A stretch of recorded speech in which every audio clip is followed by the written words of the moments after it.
Hello there, and welcome to Inspired by Fellowships, understanding the process and developing relevant qualities and achievements. My name is Ryan Lewis, and I'm the National Fellowships Advisor at Mount Holyoke College. And I'm Christine Overstreet. I'm the Director of Fellowships at Amherst College. And I'm Margaret Lamb. I'm the Director of Fellowships and Postgraduate Scholarships at Smith College. The presentation you're about to see is a discussion about fellowships as a process that involves more than just the fellowship's applicant, a process of thinking about how to develop attributes in a variety of categories, thinking beyond one particular brand or type, and perhaps offering a way for you, the viewer, to consider ahead of time how you can develop into a person you are inspired by, and maybe win a fellowship along the way. What you'll now see is the three of us in conversation alongside PowerPoint slides that we've all had a hand in putting together. As you might imagine, we will come to the discussion from our respective experiences. The ways in which our colleges talk about academic and civic engagement vary, and the reviews from our respective offices and departments can vary as well. But for the most part, we're in the same business. We invite those of you watching to learn more about fellowships on your own campuses. All right, let's get into it. One thing to note before we go, there's no one size fits all here. We're not talking about a particular fellowship award, but rather thinking about how an award for a graduate degree might look the same as an award for an international abroad experience. But the process of how to get there might be the same. So everyone's going to have a different pathway to their goal, but we want you to kind of consider thinking about this as a loop in the pathway.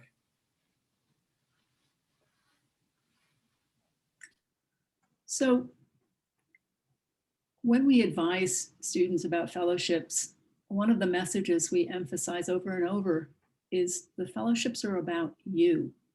And exploring and preparing for fellowships is exploring and preparing for the next stages of your education, exploring and preparing for the rest of your life.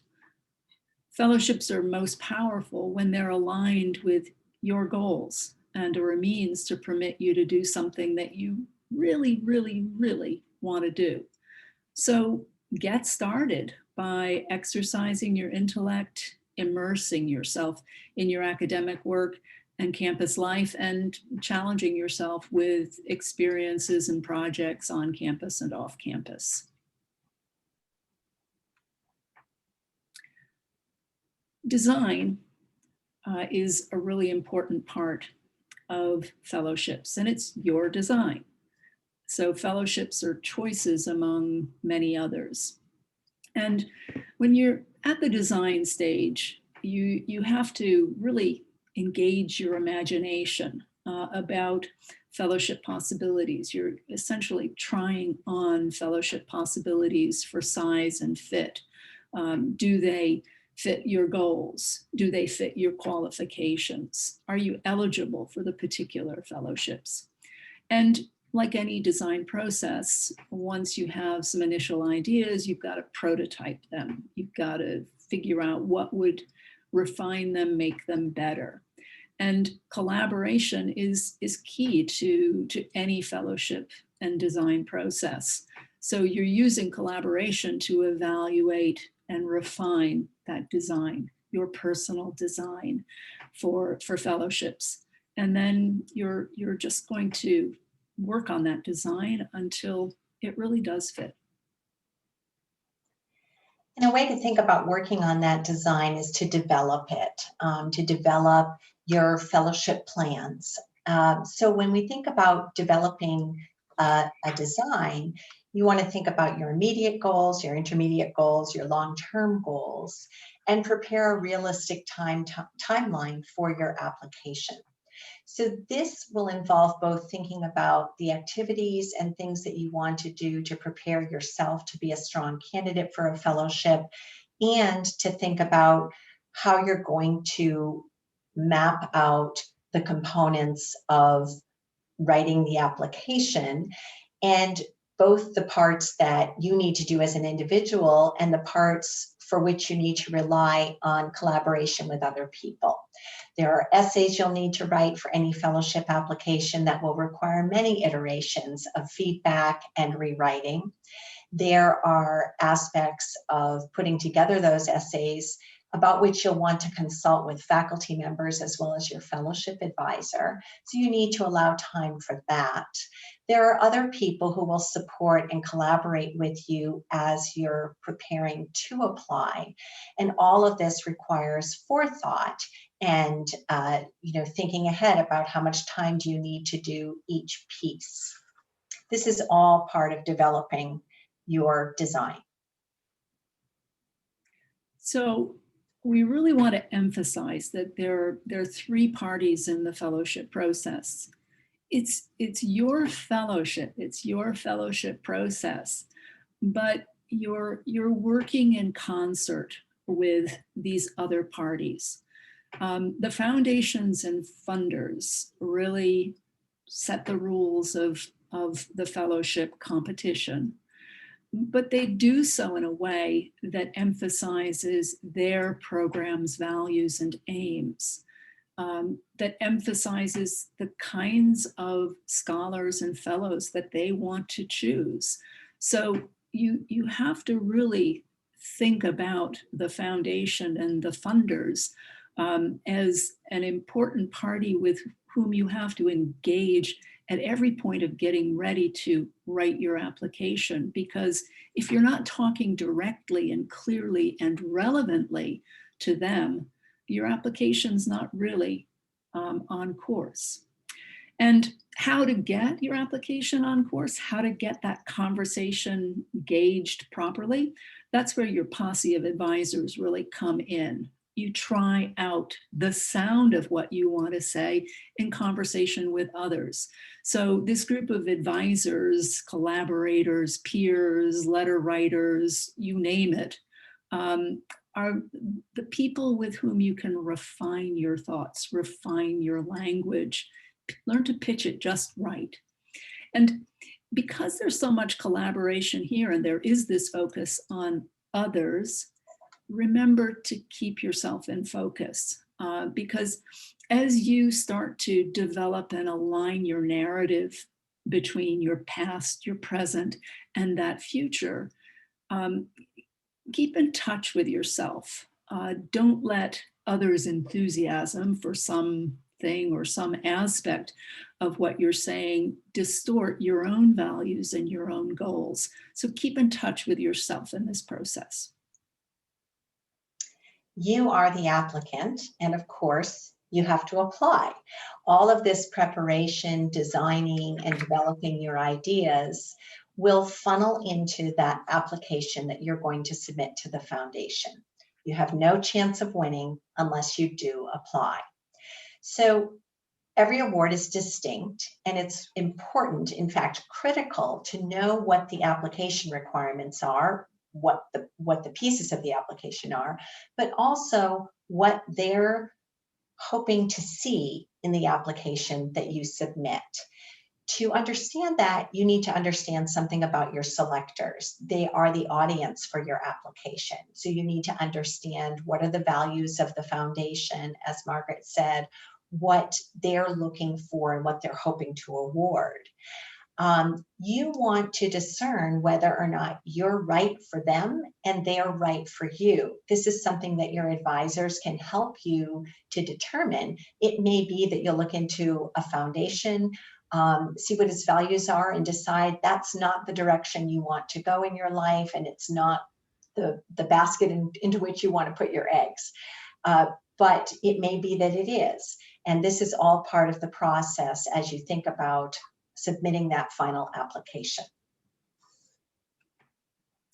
So ultimately, actions speak louder than words. Actions are the point. And if you're lucky, if you're in the minority of applicants for any award, you'll get the award, you'll win the prize, and you'll be able to follow through on the actions that you've outlined in your application. I say lucky because the odds are long for winning many of the awards that we advise students about. And there are many who are disappointed in the particular application round. Well, we hope that that first application is going to be the first of many. We all know students who apply for multiple fellowships before they get the award that allows them to do what they really, really want to do.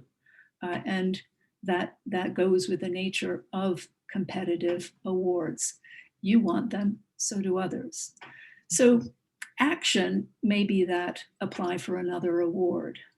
Action may be moving on with your life and education, which is the bigger point anyway. But actions are the data that will supply or make your case for the next prized opportunity that you go after. Yeah, that's exactly right. And even if you don't win this award, you still have had experience. You've had a process of putting together the component pieces to getting exactly what you really want to do. And you can use that blueprint, you can use that model, not just for another fellowships application, but for any of the other kinds of opportunities that exist in front of you that are going to be a little bit competitive, like say a job or an internship or some sort of assistantship, or maybe you use it for the next step in your academic career or your professional career to graduate school or law school or med school or whatever. You've had experience of putting together component pieces to making a very good case for what it is you want to do and how it is you're going to benefit from it and they're going to benefit from you. So now you get a chance to apply this. You apply it to a lot of other opportunities, and maybe you might apply it to another fellowship opportunity. And so how do we know what they are? Oh my gosh, there's so many. Oh man, how do I know? Well, part of how you know is you find out from folks who know. You talk with folks like us, fellowships advisors.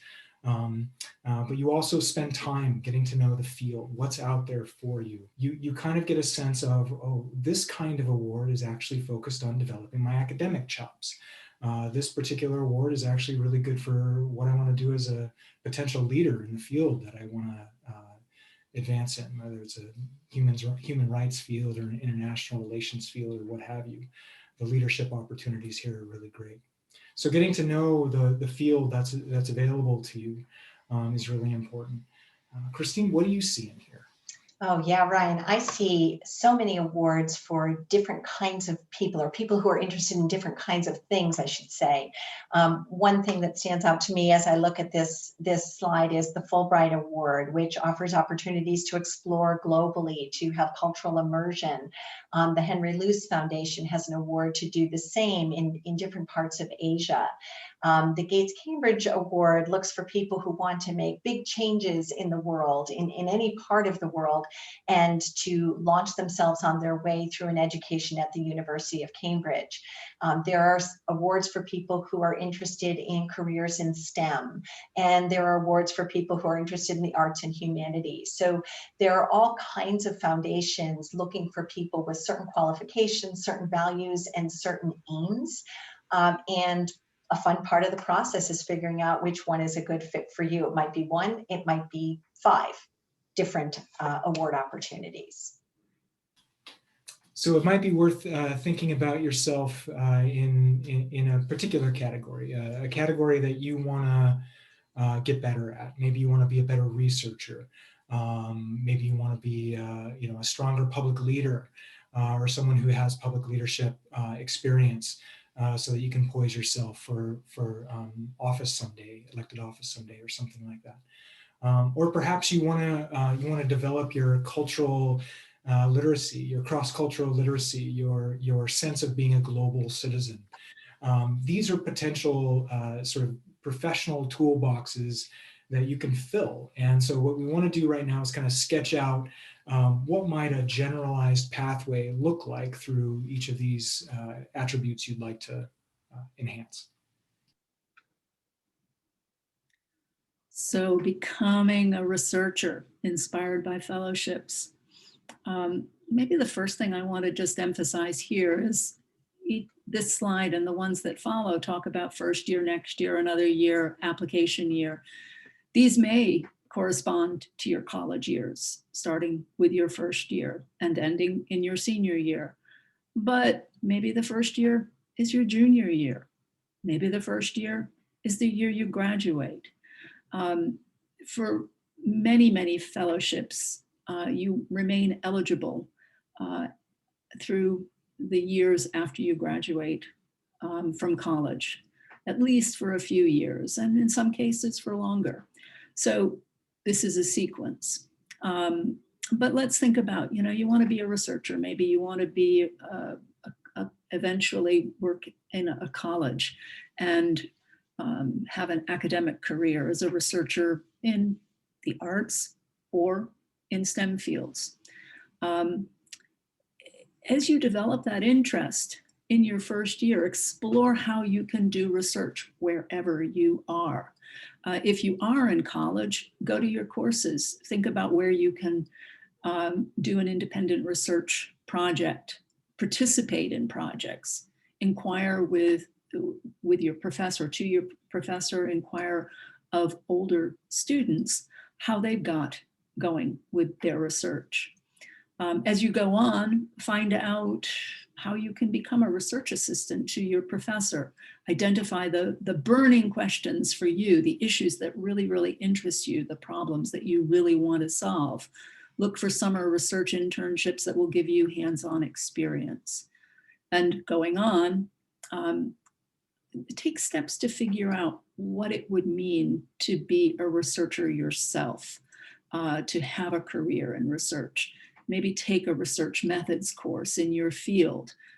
Write up your research, because one of the things about researchers is you don't just get to do it. Your ideas and how you disseminate those ideas are really important and consequential.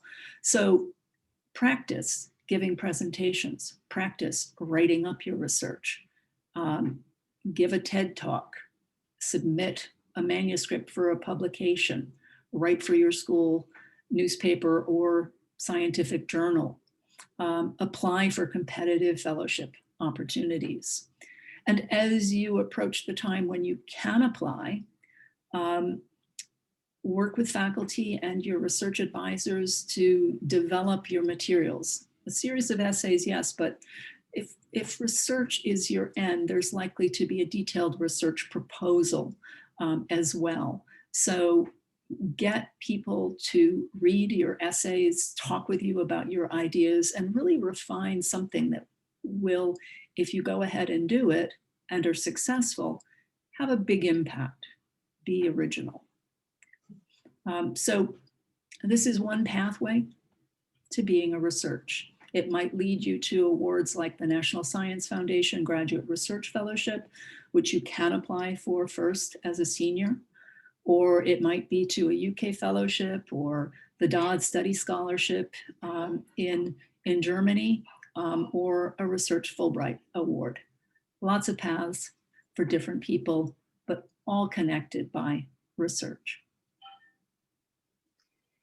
Maybe research isn't quite your thing, but you're the kind of person who wants to who looks out into the world and who sees an area where you see a need for change. Maybe it has to do with injustices you see that are happening in society or something else. If you are that, have that kind of goal, then you might want to consider how you can develop yourself to be attractive to foundations that support people who want to do those types of things. So to start, you might want to, as you're early in your college career or late in your college career, as Margaret said, wherever you are, but in your initial steps of thinking about it, do some exploration, explore some clubs and activities where people have interests like yours, and see what's happening. Get a context for the area in which you want to make a change. If you're on a college campus, you could learn how change is made through student government. You could learn how change is made through interacting with senior staff and administrators on campus. You can participate in projects that other people are doing to get the lay of the land, and talk with some older peers on the campus to find out how they've gone about making an impact on the campus. You might identify a place on campus in particular, or in the community around the college or elsewhere in the world, where you see a need for change, and think about how you can organize, instigate, collaborate with others in order to get some partners in the mission, in the initiative that you want to do. If you want to have an impact nationally or internationally, globally, eventually in your career, you'll want to inform yourself of the big picture about the issue that interests you. Be reading national news, learn what's going on, what leaders in the world are doing. To develop your ability to persuade other people to join in your mission, you might write for the campus newspaper, or do a TED Talk, or talk before groups of people on campus to gather others who might join you in your mission. Another aspect of leadership that people don't always think about when they think about what a foundation might value is persistence. Foundations aren't necessarily looking for leaders who always succeed. They're looking for leaders who persist and who will continue to work on a problem and try to find solutions and gather collaborators, even in the face of seemingly insurmountable odds. When you get to the point where you're actually applying for a fellowship that values leadership, such as the Truman Scholarship or the Rhodes Scholarship or the Gates Cambridge Scholarship, you'll need help, likely, to learn to articulate how you are as a leader and what you've done as a leader, and to be able to describe and depict for the foundations what you've done. Again, you can lean on your fellowship advisors to help you do this, and to be able to articulate all the things that demonstrate to them that you have these leadership qualities. You might also see yourself as somebody who is an explorer, somebody who might get really sort of energized by pushing the boundaries, pioneering something, innovating, going places that are way outside of your comfort zone. So with our little pair character here, we might think about how being an explorer and being inspired by fellowships can lead you places that you didn't expect you could go. So I'm thinking about awards like the Boren Scholarship, the Luce Scholarship, the Fulbright U.S. Student Program grants. These kinds of opportunities exist for you. And so we might take a generalized pathway, thinking about yourself as an explorer. How could I get there? Well, one would be sort of building some cross-cultural literacy by adding a language to yourself. Most students who come to our colleges already have sort of languages behind them, and then certainly I know a lot of our colleges have language requirements. And if you have interest in those, assess where you're at and see if you can get better at them, and how you can get better at them. You can take classes, you can join clubs, you can, a lot of times you might be lucky to find people whose native language is that language you're trying to get better at in school. So talk with them. So you want to build a plan to improve. Again, there's all kinds of opportunities at our colleges, especially the residential colleges, clubs and activities that sort of allow you to explore culture and custom and other kinds of ways to build a literacy about this place and these customs. And then, of course, you're going to have folks on campus who are either from those places, or perhaps they're people who have gone abroad to those places. So get to know them, talk to them about their experiences, learn from them. This is a great way to build a network. And of course, networking skills are going to be useful for you in all kinds of ways. Maybe your next year, the next sequence, next piece of the sequence would be to identify a place in the world where you want to study or do more, internship-like work, where you can develop a sense of what it means to be there. and do stuff while you're there. Learn more about it. Find opportunities to use the language within that home, within that country, outside of school. Speak professionally if you can. Teach the language to teach English to speakers of that language and have them teach you their language. And of course, be a really good student. Develop cultural literacy by reading their newspapers, their magazines, watching their news programs, listening to their radio. And then, taking advantage of networks wherever you can find them. Build a list of potential contacts in that place. Because if you're lucky and you get a chance to go study abroad in that place the next year, maybe you can enlarge your network of contacts by actually reaching out to those folks while you're there. See what's available to you through your study abroad offices while you're in country. Are there opportunities to volunteer? Are there opportunities to get involved in the community? Are there opportunities to do research while you're in that place with professors who might be there? And when you're abroad, take something on that is going to challenge you.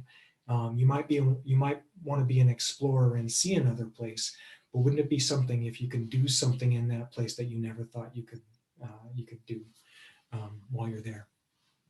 And then make plans to get back in touch with those folks when you come back to the United States, and see if you can maybe come back there. And the final step would be applying for a fellowship opportunity that might get a chance to get you back to that place to do something really, really meaningful and impactful for your life. So your next steps, reach out to us. Fellowships advisors here are here to help you think about not just how awards can help you achieve your goals, but actually to give you feedback on your own life plan, your own life design. So we look forward to talking with you. Our websites will give you information about how to contact us and make appointments to talk with each of us. And we look forward to that. We sure do. You can learn, as Margaret said, about all of us on our websites and how to reach us. Remember that your first application for a competitive fellowship is a test run to realize your plans, and we're here to help you do that. Thanks for listening. Thank you. Bye.